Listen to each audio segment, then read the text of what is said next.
The Boston winter sky was already growing dark, and the Christmas lights attached to the street trees had begun to shine. Mary Anderson glanced at the clock on her car's dashboard and let out a small sigh. She was 30 minutes late. Her mother Barbara was surely waiting with an unhappy face. "Mom, how much longer until we get to Grandma's house?" 10-year-old Amy looked up from the book she was reading in the passenger seat. Her large brown eyes held a mixture of expectation and anxiety. "About 10 more minutes, Amy," Mary answered with a smile. "Are you ready? It's been a while since you've seen Grandma, Grandpa, and Madison." Amy was quiet for a moment, then nodded silently. "I wonder if I can see Madison's new ballet shoes." Mary thought she caught a momentary cloud passing over her daughter's expression, but quickly responded in a cheerful voice. "Of course. And Grandpa will surely want to hear about your drawings."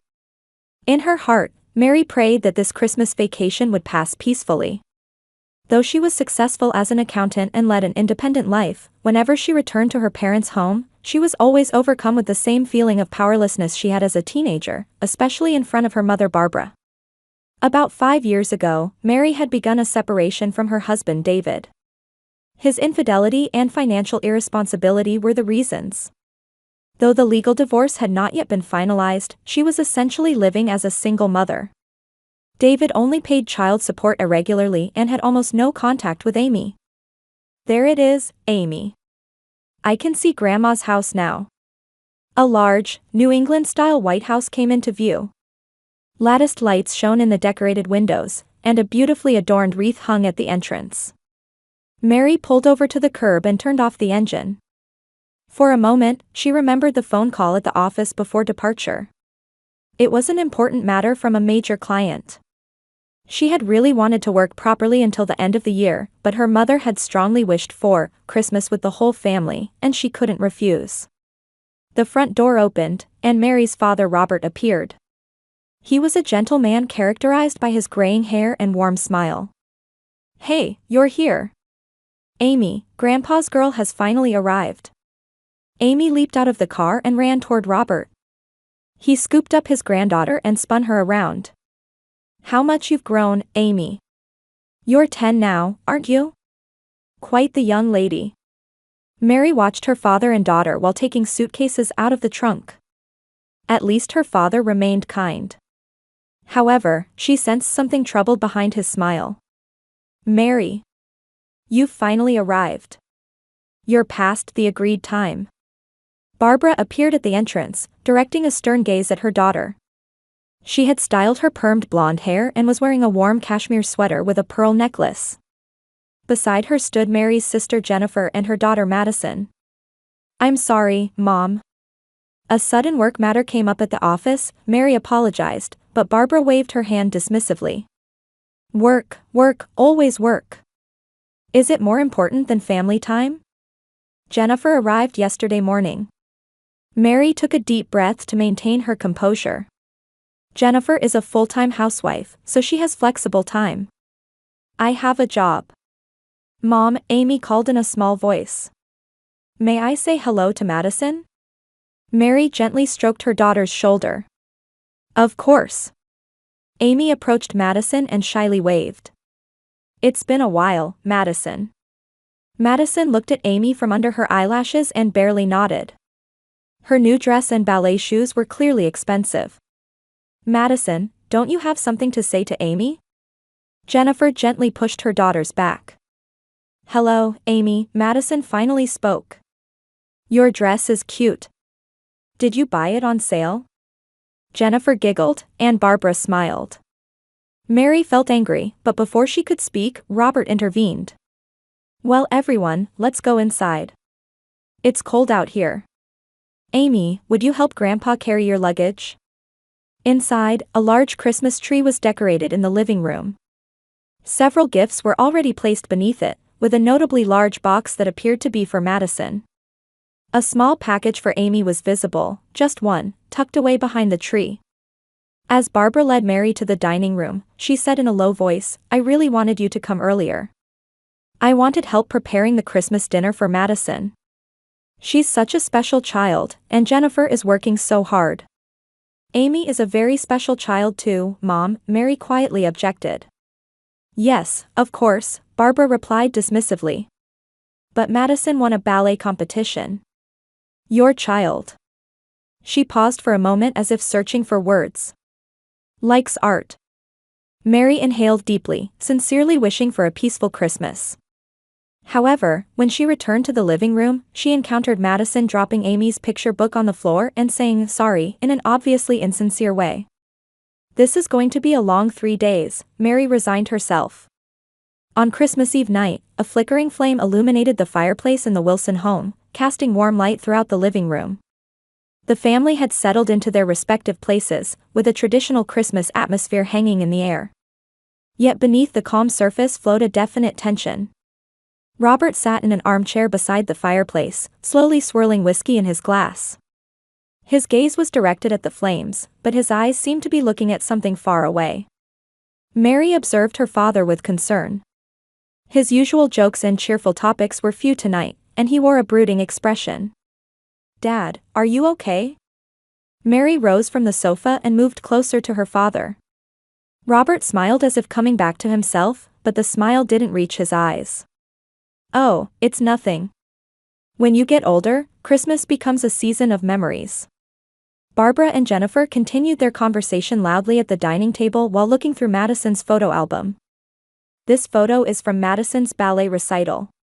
Her teacher says she has special talent, Jennifer said proudly. Of course, Barbara responded while patting her granddaughter's head. She has my blood. Do you remember when I took dance lessons in my youth? Amy sat alone near the Christmas tree, drawing something in the sketchbook she had brought. Sometimes she would glance in Madison's direction, but quickly return to her drawing. Mary's heart ached at her daughter's lonely figure. Amy, what are you drawing? Mary sat next to her daughter. A Christmas picture, Amy answered in a small voice. I want to show it to Grandpa. Hearing this, Robert stood up from his chair and came to Amy's side. Let me see, Amy. Amy hesitantly opened her sketchbook. It showed a colorful Christmas tree with the family gathered around it. Robert's eyes lit up at the carefully detailed drawing. This is wonderful. You really have talent. Robert said as if genuinely moved. Madison, why don't you play with Amy? Robert suggested. You're both the same age, it should be fun. Madison made a displeased face but reluctantly walked toward Amy at her mother's urging. What do you want to play? Draw pictures. Amy suggested hopefully. I brought extra drawing paper. Boring, Madison immediately refused. I want to watch videos on my tablet. Madison, Robert said in a gentle but firm voice. Christmas is a time to spend with family. Why don't you spend a little time with your cousin? Madison grudgingly agreed and began looking at Amy's sketchbook. However, her face clearly showed dissatisfaction. Within minutes, Madison suddenly dropped Amy's sketchbook on the floor.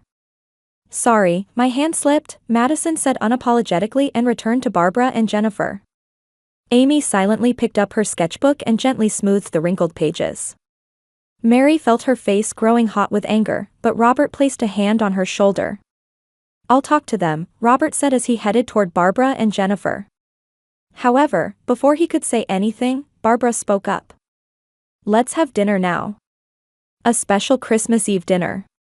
The table was set with roast turkey, mashed potatoes, green bean casserole, and cranberry sauce.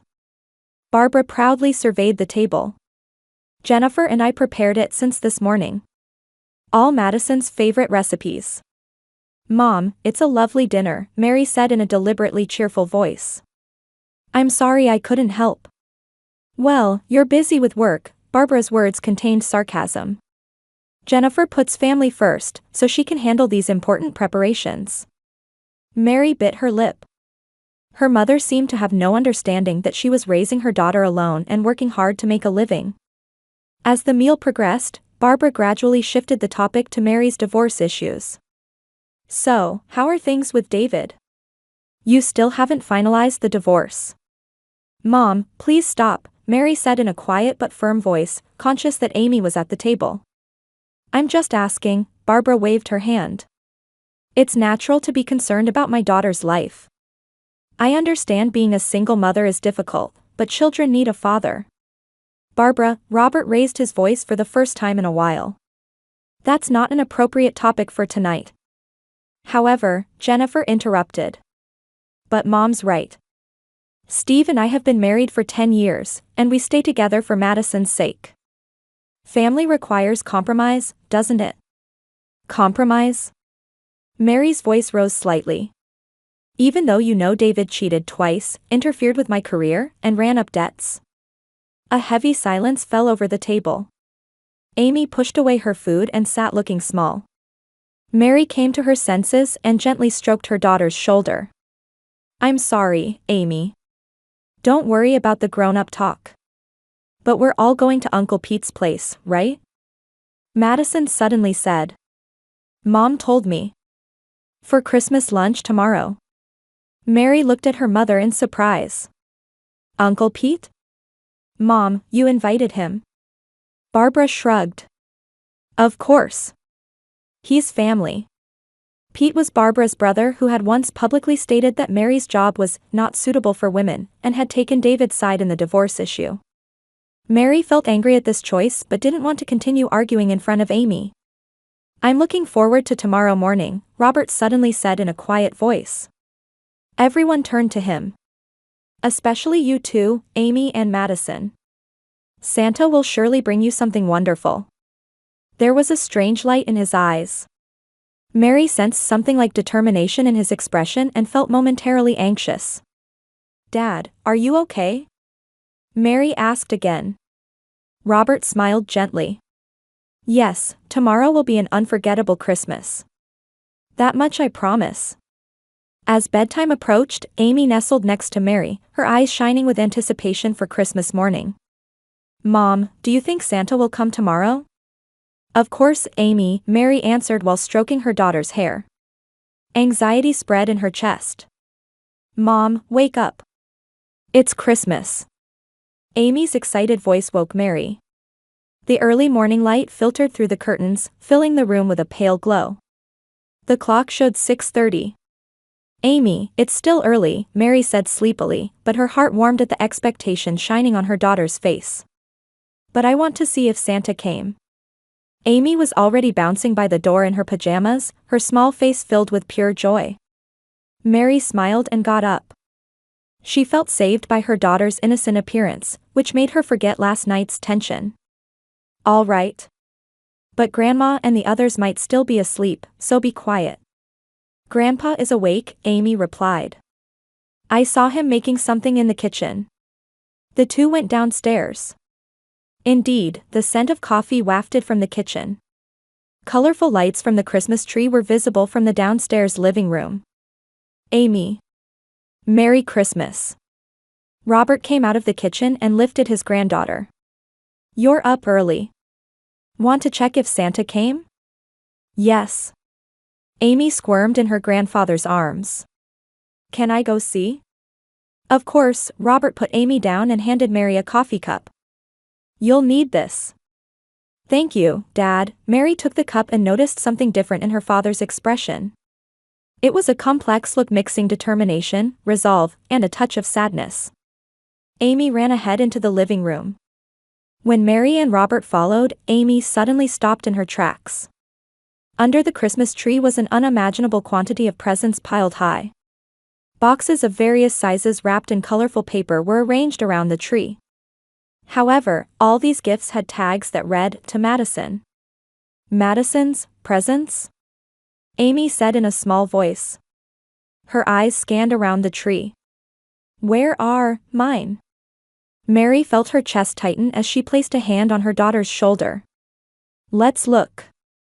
After searching around the tree, they finally found a small red stocking hung in an almost invisible place behind the tree. It had a tag that read, "To Amy." When Amy took the stocking, her expression was initially hopeful. However, after checking its contents, she found only a small candy cane and a few cheap-looking plastic hair clips inside. Amy's expression froze. She slowly looked around, comparing the mountain of presents for Madison with her small stocking. Understanding dawned in her young heart, and tears began to well in her eyes. Amy. Mary searched for words but found none.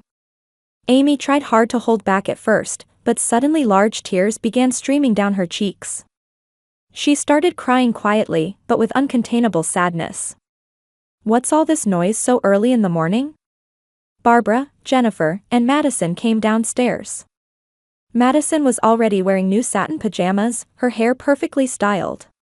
Merry Christmas! Madison shouted excitedly and rushed to the mountain of presents under the tree. Wow, amazing! Are they all for me? Yes, Santa brought them specially for Madison, Jennifer said proudly. Then Barbara noticed Amy still crying. What's wrong? Why are you crying? Amy didn't answer, just staring at the small stocking in her hand.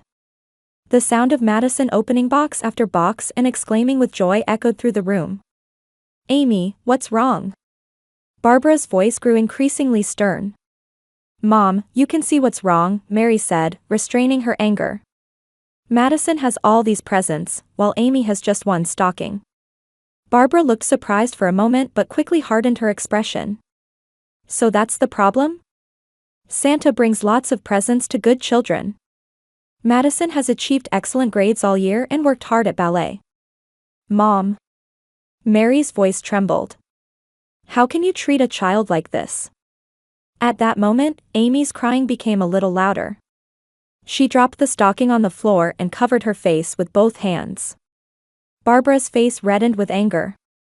What's with that attitude? Are you trying to embarrass us? She yelled at Amy. Crying at Christmas, what an ungrateful child. Mom, stop. Mary embraced Amy protectively. It's your bad parenting. Barbara shot back fiercely. Look at Jennifer. She's built a proper home and raised Madison properly. What are you? A half-baked mother who can't even get divorced. Jennifer stood beside her mother, wearing a cold smile. Sis, parenting is difficult, isn't it? But children need both a father and mother. Amy's behavioral problems might be because of that. Madison was opening her new tablet, wearing a malicious smile. Crybaby. Mary felt intense anger. How can you not understand that what you're doing is cruel? You're hurting a child's heart. Barbara suddenly started walking toward the kitchen. If there's no gratitude, this is appropriate. She opened the refrigerator and took out an egg carton. While everyone watched in confusion, Barbara took one egg and turned around. Mom, what are you doing? Mary asked with a sense of dread.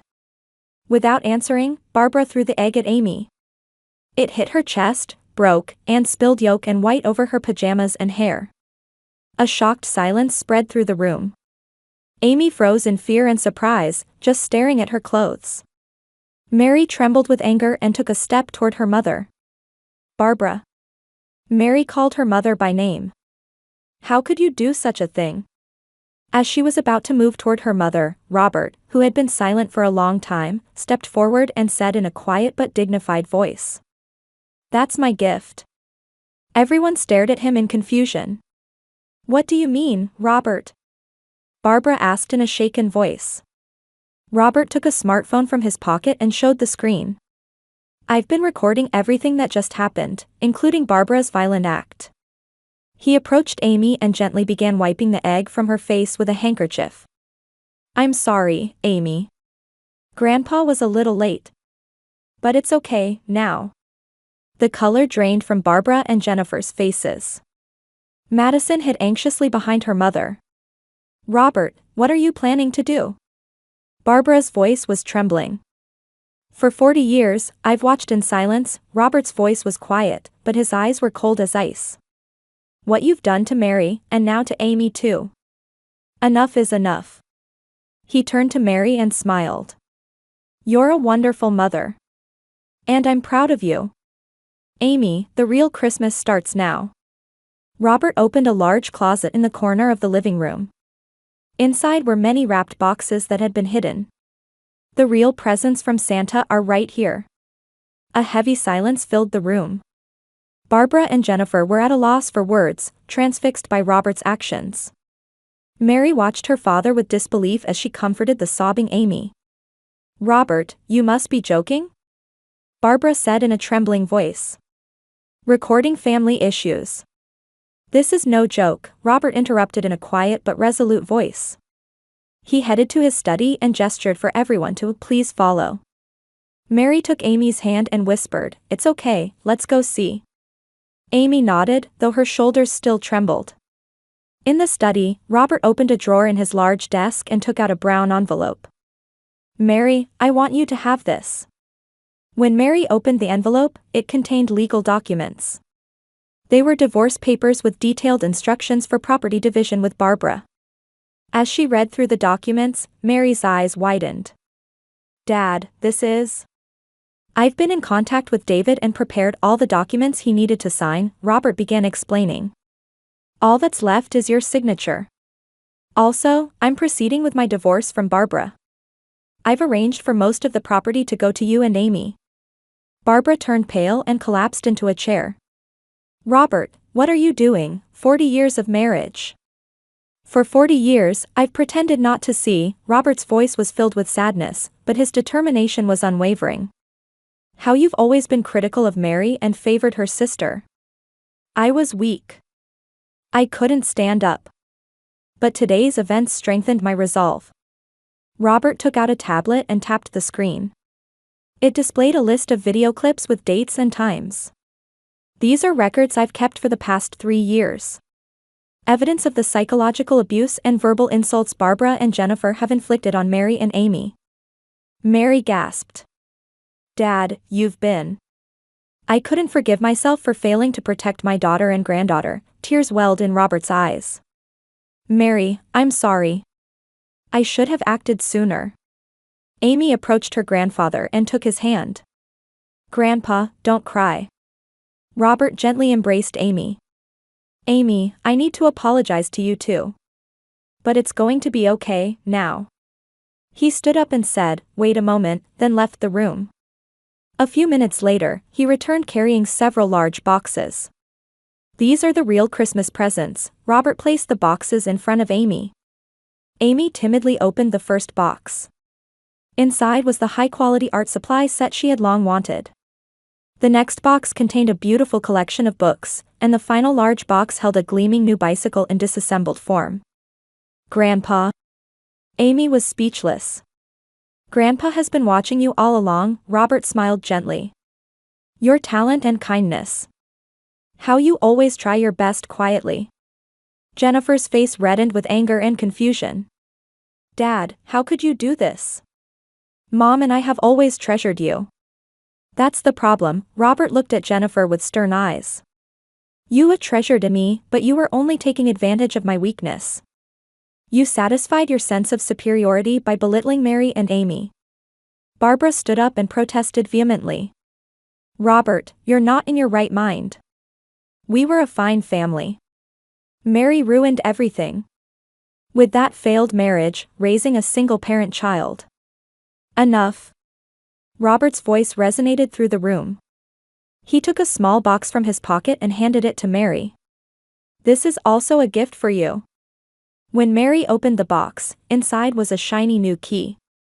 "This is..." "A key to a new house," Robert smiled. "I purchased it for you and Amy. It's in a good area of town. Close to Amy's new school. You won't need to struggle paying rent anymore." Mary was speechless, staring at her father. "Dad, why?" "I'm sorry for staying silent all this time." Robert took a deep breath. "I was weak. But since Amy was born, as I connected with her pure heart, I realized my mistakes. There's poison in this house. I couldn't ignore it anymore." He walked toward Mary and Amy. "A real family treasures and protects each other. It's not too late." Barbara and Jennifer protested vigorously, but Robert was unmoved. "Legal proceedings have already begun. Mary, I don't want you and Amy to suffer anymore." Amy asked in a small voice, "Mom, are we going to the new house?" Mary stroked Amy's head and answered, "Yes, it's a new beginning." "Is Madison coming too?" Amy looked at her cousin with innocent eyes. The room fell silent again. Madison was hiding behind her mother, but confusion and fear were visible in her eyes. After a moment of deep thought, Robert quietly said, "Family isn't determined by blood alone. It's bound by trust and love. Jennifer, Madison, you have an opportunity to change too. But you must choose it yourselves." "Robert, are you insane? Ending 40 years of marriage like this? Shameless." Barbara's scream-like voice echoed through the study. Her hair was disheveled, her face contorted with anger. "Dad, why are you betraying us?" Jennifer also denounced her father, and Madison began crying in confusion. "Mom, what's happening?" Robert stood by the window, gazing at the snowy landscape outside as he quietly answered, "This isn't a sudden decision. For years, I've watched your behavior. The cold attitude toward Mary, the discriminatory treatment of Amy." He slowly turned around and surveyed everyone in the room.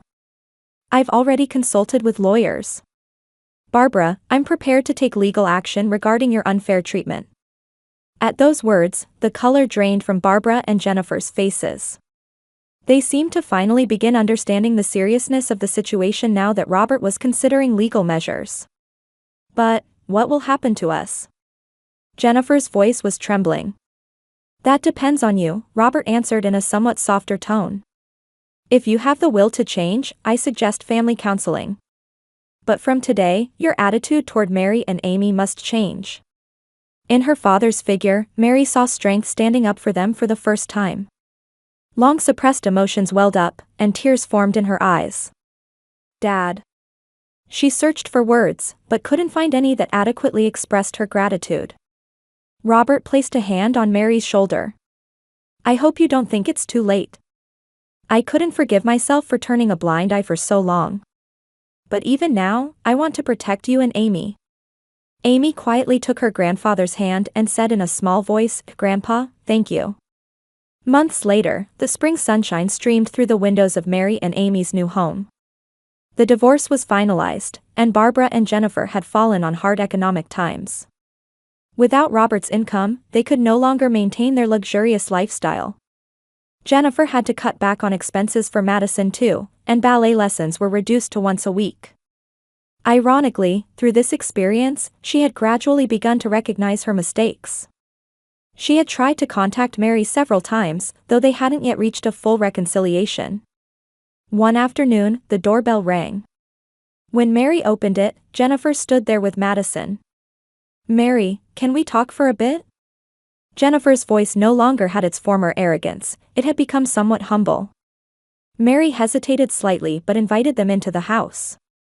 At first, Amy seemed tense seeing Madison, but when she received Madison's letter of apology and a small gift, a handmade bracelet, she gradually began to warm up. "I heard from Robert," Jennifer said as she sat on the living room sofa, accepting a coffee. "He started family therapy. Could we join too?" Mary was surprised, but saw genuine regret in her sister's eyes. "Of course. Dad would be delighted." A year later, Mary and Amy were living peacefully in their new home with Robert. At Robert's suggestion, everyone, including Barbara, had begun participating in the family therapy. Barbara's change took the longest time, but gradually she abandoned her stubbornness and began confronting her mistakes. Her showing genuine interest in Amy's artistic talents was a significant step. "Grandma, look." Amy proudly showed her painting.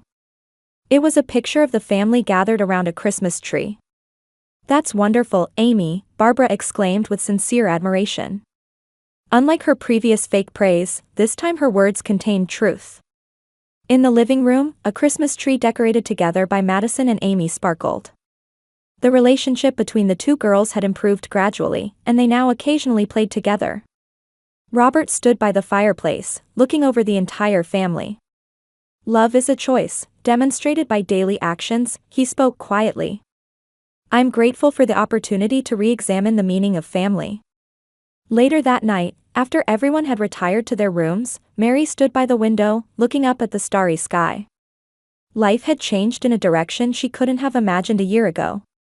One courageous action had changed the unhealthy family dynamics that had persisted for decades. Amy slept under the new Christmas tree, this time surrounded by genuine affection. A peaceful smile adorned her face. Mary gently closed the door and headed to her own room. Tomorrow would be a new day. And the days ahead would be filled with true family bonds based on truth and love.